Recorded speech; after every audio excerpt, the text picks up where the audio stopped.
Out and about for Nutrien, and today, wrapped to have Mark Barton with me. Hello, Barto. G'day, mate. How are you? Very, very well. And Danny Thackery. Welcome, Danny. How you doing, mate? We're here at Aldebaran Park. I forget the name of the place. We're not far from Shep. What's the actual name of the place? Worrying. Worrying. So about 20 k's short of Shep. Yeah, 25 k's, something like that. Yeah, yep. We're having a look at a few yearlings, but just quickly, the floods, and that was a fair toll on you guys not that long ago now. Yeah, it wasn't maybe 6 weeks ago since it started, but we're just starting to get back to normal now. A few sleepless nights, but everything's starting to come right now, so no real side effects with all the horses. Everything's sort of good. So that's one of the things we've been looking at them, and they look terrific, the young ones. I've got some footage of some of those, but nothing that you could see that's worried them at all. No, not at all. So they were locked up in the barn for a few days and then back out. It was been wet for a little bit, so, and we got very lucky. Not many foot abscesses or issues with their legs and that. So, and they're eating well. They're growing good and looking good. So yeah, we can't complain. So. One thing I want to say just before I throw to Barto, though, the community spirit, the people helping. There was a lot of people behind just coming and giving you guys a hand and girls a hand that just dropped everything, wasn't there? It was amazing, yeah. When Eliza put a bit of a message out, so we just need a bit of help to move a few. It was nearly too many cars. We couldn't fit them in the driveway, you know what I mean? So, no, very special thanks to all the people who come and help, because, yeah, we certainly needed a hand at the time, so. We did indeed. We don't expect a car driving up behind us too often. Barto, young ones here, they look terrific, don't they? Yeah, look, and we're just talking about it before. The fact that they're starting to grow rather than put on condition, it's confirmation. It's they're a lot of bone, and I don't think you'd want, after what they've been through, you wouldn't want these youngsters looking any different. You want them, they're in big mobs still because you haven't split them up. You're saying? No, they when we took them back out, we didn't know whether we'd have to rush them all back in, so we sort of combined them into the paddock together. So everything's just starting to dry up now, so they're ready to be sort of moved back down to ssmaller groups, so they can be looked after a little bit better, So, but they're doing quite good. So. Almost a mini prep with the floods, having to put them inside and show them a look at what. Yeah, well, they come into the barn and they were handled again, so they sort of had another little prep, I suppose. Yeah, in a sort of fashion. They all ate well and they didn't stress out. So. Yeah. And you guys, I know busy time. You're still breeding, still a handful of foals to come. With your outside clients plus the draft here at Aldebaran Park, you've got around 16 to prep. Yeah, I believe 16. Yeah, yep. And I guess for people, we're not far from that Christmas break. We're looking at a catalogue being available for the 20th of December is our planned target date just before Christmas. The doors are open here again if people want to come and inspect over that Christmas New Year period. Definitely now we're starting to get back on track. So yeah, anyone's welcome to make a phone call and can come and inspect the yearlings anytime now, pretty much. So. I guess with another angle on what you do, you managed to get one of your horses back, I think one of the paces, into the final of the Nutrien series, that first series, and the trotter's coming up again. So you've got plenty of horses in work as well. We've got a couple in work. Yeah, there's I think it was 9 in the barn with a couple of outside ones and that sort of thing. So, but there's only sort of 4 racing. But yeah, no, it was. Yeah, I can't complain about the series. We sort of failed a little bit in the final. The filly wasn't at her best, but it was a good race, and it was a good time, good experience for us, So. Where is she at, Danny, at the minute, that filly? She's out spelling. Yeah, so still out in a good spell. So. She's an exciting mare though. She's got gate speed and she seems tractable. Might have just got a little bit too much for that final night. I think it was a bit of train error. We come straight home after the race and then went straight up the day before, and she looked a bit average in the tie-ups before. I think she got a bit of travel sickness. When we got home, a bit of stuff come out of her nose and that. So so it just wasn't meant to be. But because we're busy and that, and with our job and that, she probably should have stayed the week.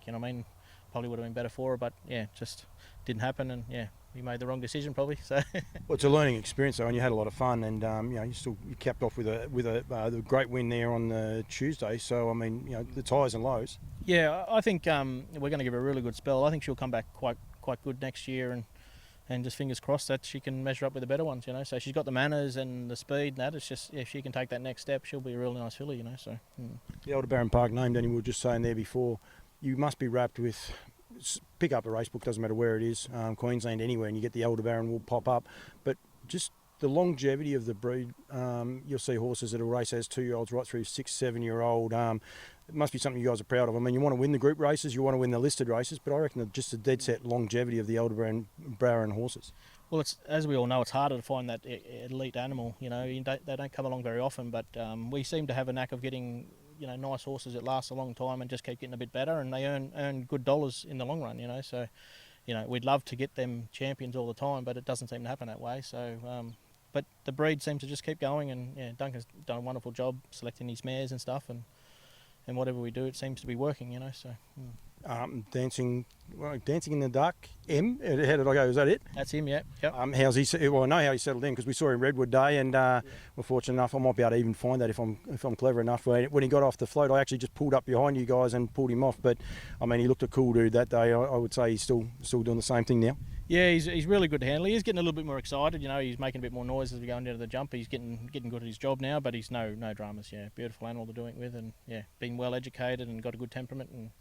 Yeah, we love him. So. And then the old Marvel, Sky Valley, he's still going good? Yeah, he still stands up on his hind legs and bounces around. He thinks he's 2-year-old still.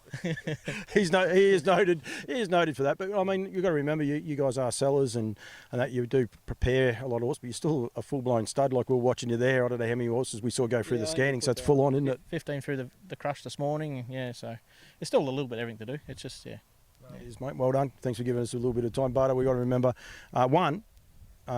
saying there before about having 16 horses, just go to when it's on the online part, just go to the consigners is the easiest way to find it, because I mean I did one with I forgot her name all of a sudden, Kirsten Graham. Geez, I'll be in trouble for that too.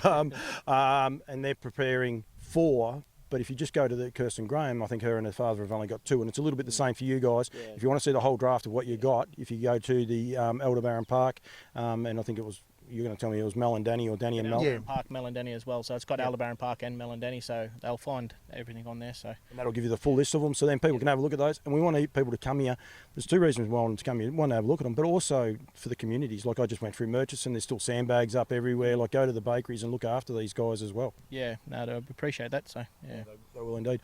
Bardo catalogue, you said roughly the 20th? Yeah, looking to be at the 20th. We've got biggest catalogue we've done so far. Obviously, we've incorporated Brisbane, Sydney and Melbourne.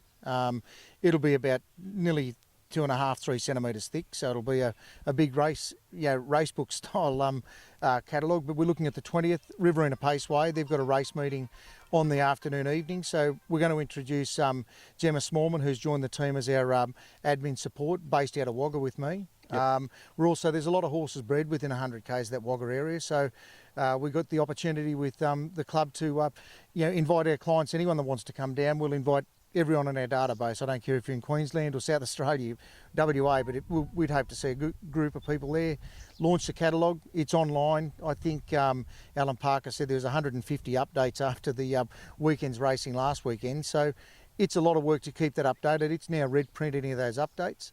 If you're not on our database and you want to get a catalogue, drop one of us a line.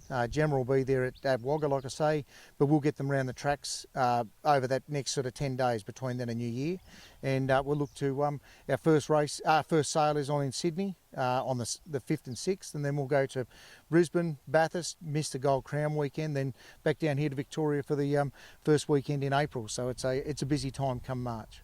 Can I one thing you just said then, Sydney, Melbourne and Brisbane in the catalogue, will Bathurst be in that same catalogue? No, separate catalogue Bathurst. Yep, the girls, and that'll come out at a later date? Yeah, the girls are doing that now. The tradition with Bathurst, rather than using an alphabetical letter, we do a random sort on the computer and lot those horses that way. So if you're a consigner or a preparer with 5 horses, we'll give you 5 numbers and you tell us where you want to catalogue your horses. And we thought first year Bathurst, we won't break with tradition. We'll just do it the way they've done it, and we'll see who draws lot 1. I know Gemma and the girls were they did that random sort yesterday. So if you're a vendor at Bathurst, you'll get an email sometime today. What I was going to say, just Queensland Southern Stars. I did an interview with Brad Seal yesterday. What they're doing in Queensland is very, very exciting. Yep. Danny the Trotters, what they're doing up there. Finally, they've got an Oaks and a Derby, so it is really, really exciting, and it's going to just build for next year. And I think though, Brad was saying last night, he's expecting their sale very shortly to be 50-50 Trotters and Pacers, which is so good for the gate. It is, and you see how the trotting gates improved in speed and everything. Now they're not far behind, are they? We're catching up. So it's an amazing time. It's a lot of fun. It is amazing time. It's a lot of fun being in New Zealand and that and seeing them as well. So Queensland racing generally, like, it's a really positive vibe when you're up there. It's a positive vibe when you're with them last night. I can tell you that. Like they are up and about, which is good. And look, we must say that the support our business has had with the Creek, the Albion Park Club, and Racing Queensland, they've been really positive, very proactive, innovative, and I think we've got 135 horses that even surprise the guys up there when you actually see it on paper. It's available, all our catalogues are online, the 3 main state sales, and our Bathurst one will be in the next week or so. Yep. But yeah, no, wonderful catalogue right throughout, and we're particularly making the point that, you know, there's a terrific draft of these the trotters in the Victorian sale, the Melbourne sale, that really underpin the breed. Yep. Go to nutrienequine.com.au, must put the AU part in there as well, and go to the standardbred section. I'll probably have the one with the /standardbred section. Go to the sales and you can see them all, including Bathurst, online, and roughly around the 20th those catalogues will be out. Get in contact with myself, the Bendigo branch at Nutrien, Bardo, anyone wanting their catalogues over the Christmas break and that. But don't forget to come out and see the guys here at Aldebaran Park. We'll have a box here at Aldebaran Park if people haven't bought one with them too. But any of the other vendors as well. So make sure they get out and have a look around these young horses while you've got the time. It's a good part of the time of the year. You'll be able to see them in their paddocks. You know, maybe not looking their showiest best, but they'll be looking terrific. So it's a great time. Danny, thanks very much, mate. Thank you. Thank you. And Bardo, thank you. And we might be doing one of these, Thursday, I think you said as well. Always a pleasure. All right, mate.